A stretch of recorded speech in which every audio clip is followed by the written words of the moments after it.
Welcome back to TV Toastmasters. Tonight, we're going to be talking healthcare. And we're going to be talking about that segment of the population that slides through the cracks, that still need our assistance. I am very, very happy to be joined by Martha, who's the Executive Director of the Clackamas Volunteers in Medicine. Welcome, Martha. Thank you, Michael. Yes. What is Clackamas Volunteers in Medicine? Clackamas Volunteers in Medicine is a free clinic in Oregon City on Malala Ave, and our mission is basically to provide compassionate and culturally responsive, low-barrier care to people who live in Clackamas County who are either uninsured or underinsured and who are low income. Okay. So you talk about uninsured, but aren't we living under a system now where everybody has to have health care insurance? No, not at all. There are many people who may be undocumented in this country and who aren't eligible for the Oregon Health Plan. And then there are a number of people who are, pretty much everybody that we see are working poor and can't afford their health care premiums and such. Or healthcare, or they're in a plan where they can't afford their deductibles?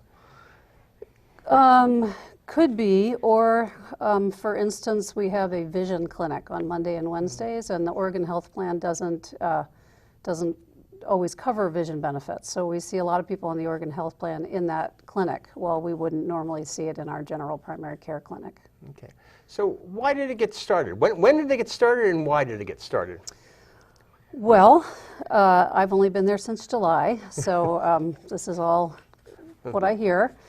It was started in, I think, February of 2012, and there was a small and committed group of people who were working on really solving the problem of people who didn't have access to health care.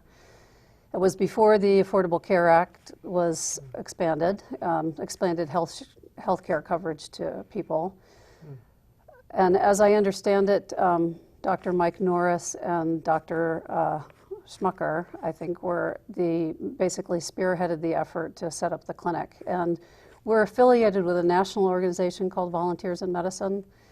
And as an affiliate clinic, we are not allowed to take any payment from our patients or any insurance payment.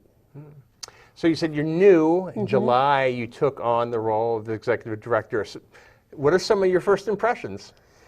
Well, the overwhelming impression is that the clinic really operates as a family, and they have a deep caring for what they're doing and the mission of the work, and that the patients are really deeply grateful for the care that they get. And in fact, we have many who come back as volunteers and will come in and bring maybe some food that they made for the volunteers working in a clinic, and it's really a good feeling to be working there.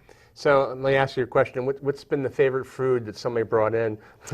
Well, I have to say there's a food cart in Happy Valley that's run by a gentleman and his wife, and they brought in, I think it must be a Middle Eastern food cart, because they brought in fantastic hummus.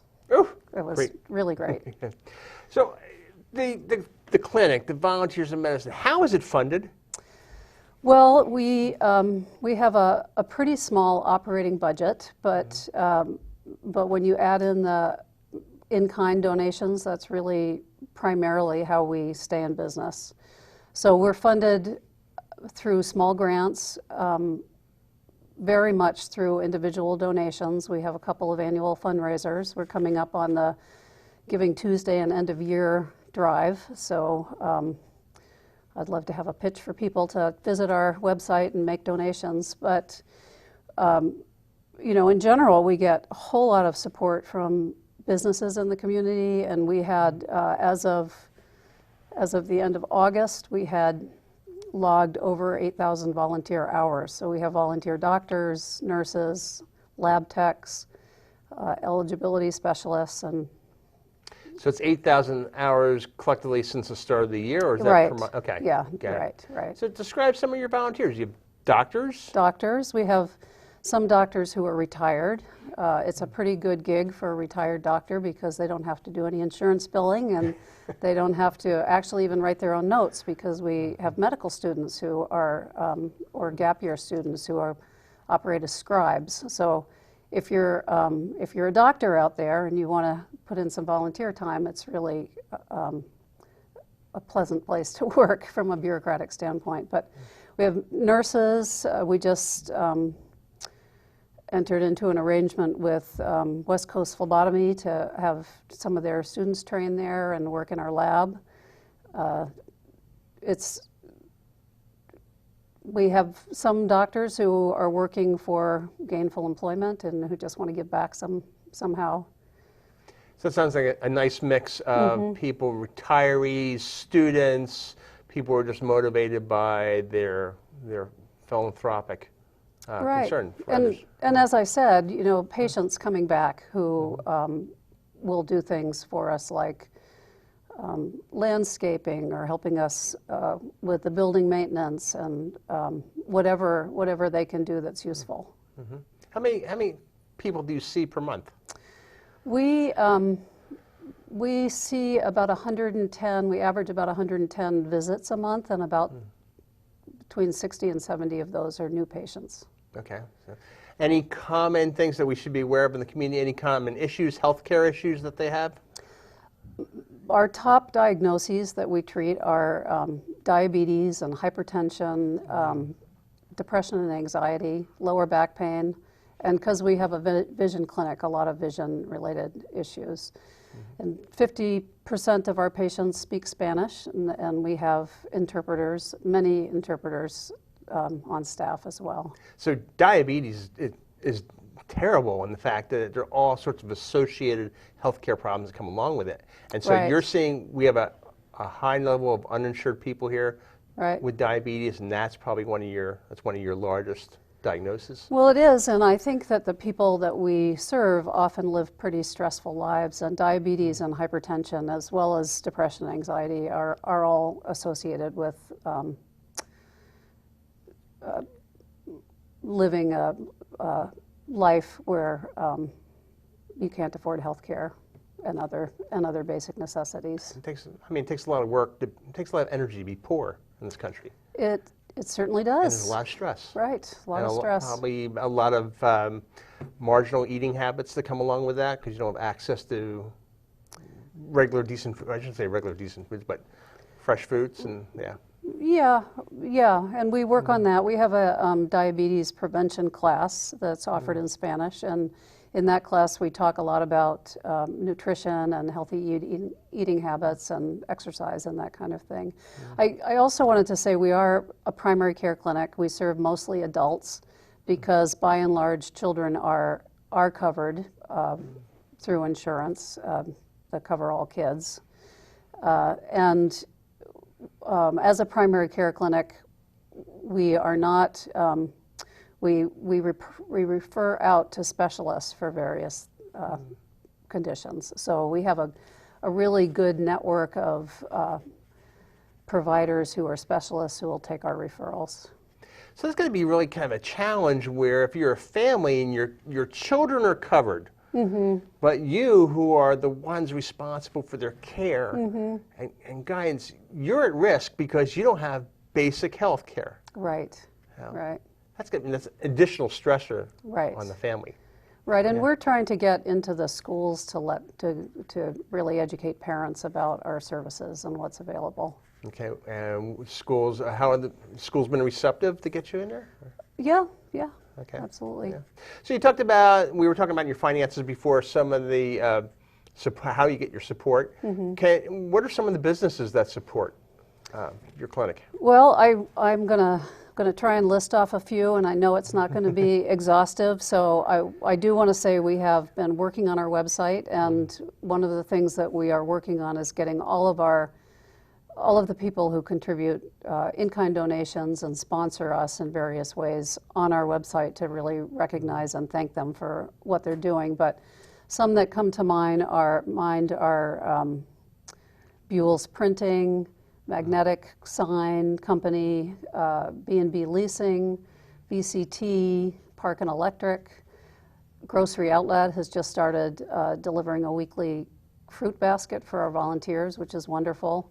There are local restaurants who routinely bring in food on Thursday evenings for our volunteers, like Mike's Drive-In, Jimmy O's Pizza, Abby's Pizza, Singer Hill Cafe. I'm forgetting a big one, I think, but those are all ways that people help really keep our costs down. Looking in the future, what are the biggest challenges for the clinic? Well, we're in an old building that's seen better days, and I think we are able to stay there for another 3 years, according to our lease. And my personal goal would be for us to find a new home that's a little larger and enables us to really provide more holistic care. So our biggest challenges really are financial. We really are going to be stepping up our fundraising efforts and probably doing a capital fund campaign at some point. Yeah. So if somebody wanted to learn more about the Clackamas Volunteers in Medicine, where can they find out more information? I would direct them to our website, which is clackamasvim for volunteersinmedicine.com. And that website has gotten a lot better lately, and we'll be doing the same with our Facebook page. So you can also call us or walk into the clinic, and the clinic is at 700 Malala Avenue, just down the street from Grocery Outlet. And our phone number is 503-722-4400. Well, I want to thank you for coming out tonight and sharing that story. Incredible work that you're doing there, filling a need and a gap in our population that's not getting some basic services.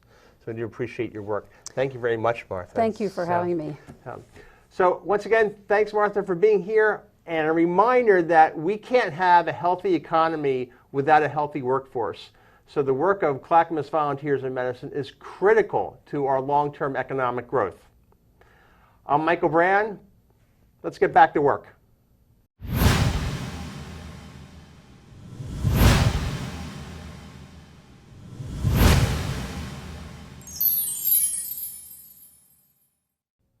Welcome back to TV Toastmasters. Tonight, we're going to be talking about relationships. We're going to talk about the relationships that leaders have with their teams. And so I am really happy to be joined tonight by Naomi Ecklund, who is an authority in building strong teams by being the best leader you can be in developing the relationships that lead to great teams. Welcome, Naomi. Hi, Michael. Yeah. Why do you do this work? I do this work because it's evolved over my lifetime, and I found a real need for professional people to understand relationships better. And to not just understand the surface dynamics, but to understand the people that they work with and to understand themselves, so that the manager, the leader, can actually motivate their team from a positive point of view. Also, my one-on-one coaching clients, it's really important when you are promoted to be able to understand the difference between working in the management team or working in the C-suite. The different personalities that you're going to encounter, a lot of times people aren't ready, and that's what I do, is I fill that gap. I help them understand the people that they're working with. So when people first come to you saying, I need your help, what's going on in their work? What's going on in their life? First of all, it depends. I have been in business for 20 years, and most of it's been referrals. So most of the time it's one wife telling her husband she needs me, or one manager saying to another manager, or somebody who has already worked with me saying to a friend, this is what you need. Most of the time what's happening is people are either at a growth point where they have the possibility of being better at what they do, or they're at a real struggle point. most of the time when things are just sort of in the middle, people are just happy to ride that wave in the middle. Okay. So you're also a published author. Yes. Tell us about your book. My book is called The Accessible Enneagram, and I named it that because I use the Enneagram, which we can talk about in a minute a little more. Actually, why don't we start talking about what is the Enneagram? Okay. The Enneagram is a personality typing system, and I've been working with it for about 16 years. One of the reasons I really like it is it deals with a person's purpose and their motivation and sort of what drives their inner self, their inner motivation. So when you understand yourself and your inner motivation, or when you understand your team's motivation, like what really makes Jane in that chair excited, you as a manager can help that person move into a more positive role. I've used the Enneagram with business people for quite a while. And what I have found is because it is simple to understand, they can grasp it. So in simplicity, I mean there are two really important parts of it that you need to understand. One is, what is your survival instinct? Survival instinct comes down to one of three things. Are you a social person? Are you a one-on-one person? Or are you a self-preservation person? This goes back to something I don't believe we can control. It goes to how are we born, and when we're faced with challenges, what do we look for to make sure we're safe? Let me give you an example. And I have to credit Dale Rhodes, one of my teachers, with this. If you go to a party, are you the person who walks in and is so happy to be there with everybody and you're just excited because we're here at a party? That's me. Yeah, I know. I'm here, yeah. Or are you the person who kind of goes in and says, ooh, there's a nice little corner over there. I can grab one of my friends and we can talk and people watch. Or are you the person who comes into the party and really regrets having come before you got there and tries not to be seen until you figured out where's the bathroom, where's the food, where's the doors and windows, and where are the skeevy people that I have to avoid? Mm-hmm. These are really important to understand. And you take this with you. Well, we all have all of these to some degree, but we have a predominant style that we use when we're in a survival or a new or possibly threatening situation. This translates really, really well into when you're sitting at a meeting. You can look around the room and pretty quickly think about who's what type or what survival instinct. So the people who are there going, yes, let's brainstorm, let's figure this out, those are the socials. The people who are sitting there going, there's no agenda and you're wasting my time, those are the self-pres. And the people who are kind of figuring out, who am I going to talk to about this meeting afterwards? Those are the one-on-ones. And one of the reasons that's important is because understanding that we all have all of those, and that's inherent, and the person who's sitting there with their arms crossed isn't disinterested in the meeting necessarily, or they're not disrespecting the social person, or the social person isn't necessarily trying to override the self-preservation person. But this is how they're built. And when we can start seeing and respecting the different ways people are built, we stop taking it personally. And then the social manager can sit down before the meeting, the day before the meeting, and say, we're having a brainstorming meeting so that the self-preservation person is shored up for a brainstorming meeting. They have time to mentally prepare themselves to bring their ideas. There are some very simple tools when you understand the basic instincts that we all deal with that any manager can implement to make their team more at ease and more cohesive with each other. So this Enneagram draws out what type of person, your personality style. Yes, so that brings me to the next part that we have to mention, which is the personality style. Okay. And there are 9 basic types, and they're all based on what motivates that person's soul, so to speak. What is their soul need or their soul desire, which speaks again to motivation, purpose, excitement in life. Quickly, one is a perfectionist reformer. People like Nelson Mandela, they can see things how they could perfectly exist and they're willing to give their life for it. Then people like Princess Diana or Mother Teresa are givers, they're helpers. That's a number 2. That person is going to know what everybody needs and be willing to do anything they can to meet the needs of the people around them.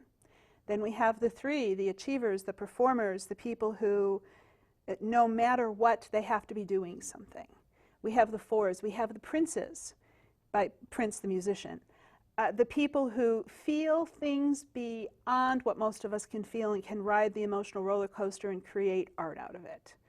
We have the 5s, the intellectuals, the librarians, the people who are always hungry and thirst for information. The 6s, the loyal skeptic, the person who's going to be skeptical until you earn their loyalty, and then they are the knight right beside the king into battle. You have the 7, who is the the epicure, the enthusiast. This is the person who always knows the best restaurants. This is the person who you want to have organize your party.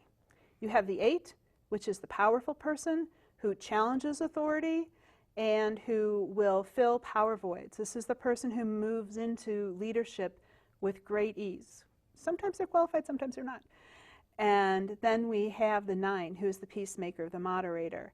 And even though that sounds like a very mellow position to be in, it's actually one of the most powerful positions because they are very empathic and they have the ability to see and understand a lot of things in the world that most people miss. So where did the Enneagram come from? Who developed it? It's been developed over at least a century. Some people say more. You can look back into some of the ancient wisdom schools. Some people say the Sufis started it.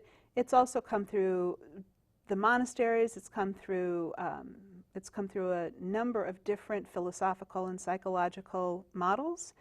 And that's one of the things that I like about it is that it uses sort of that soul drive that is universal to human beings rather than saying, well, this culture recognizes these archetypes and then this is what you are.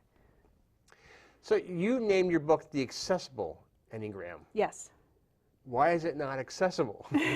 What are you fixing? What are you solving? Well, it depends on your point of view as to how accessible it is. If you've studied psychology, it's very accessible. However, if you're a CPA, you're probably not interested in learning a whole new therapeutic language. A lot of the books that were written out there were written in therapeutic languages for counselors and therapists to each other to help them with their clients. There were some books that are written, to make it more user-friendly. I work with operations teams, customer service teams, people who have a wide variety of interest in education. So I wanted to give people tools that you could look at that page and say, I'm an 8, and if I'm feeling in a particular way, that way I know that I'm in a low place or a high place, and these are my tools to move forward. So I really wanted to make it accessible to people who really don't care about therapy, but want something to make themselves feel better. So you're making it accessible to the lay person as opposed to the psychologist. Yes. Got it. So why did you get into that? Why? Why did I get into coaching or to the Enneagram? The Enneagram. What's your personality type that got you into the Enneagram? Truthfully, my girlfriend dragged me into a class about 18 years ago. Okay. And my first reaction to it was the person who was teaching the class made a critical error. They told me my style instead of letting me discover my style. Yeah. And so at first I struggled with it, but I saw the truth in it. So I'm a bit of a geek, so I studied it. As to what my personality style is, I'm an 8. So I have a tendency to be very comfortable with power.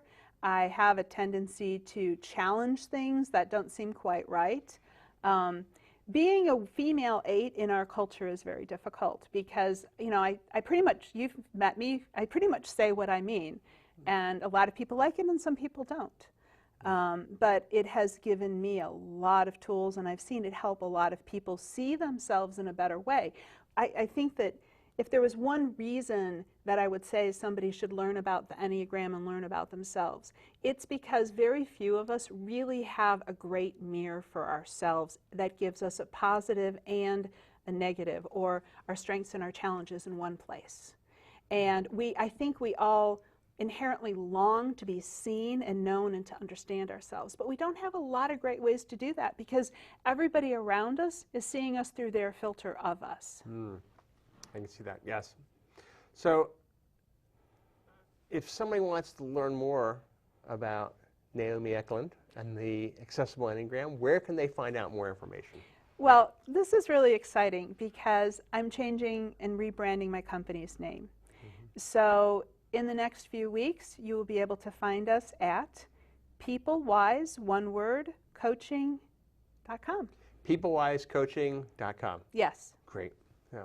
Well, thank you for joining us tonight. Thank you. That is fascinating. Anything that can help people be a better leader of a better team Yes. is a critical skill because in the age of collaboration, we need people who know how to facilitate and lead groups. We do, very much. And good. So you're going to be the go-to person for that, right? Yes, I am. All right. So I want to thank Naomi Ecklund for joining us tonight. The Accessible Enneagram is her book. And once again, you know, about improving our economy, making it an economy that works for all, we need leaders who know how to work with teams. So with that, once again, thanks to Naomi. I'm Michael Brand. Let's get back to work.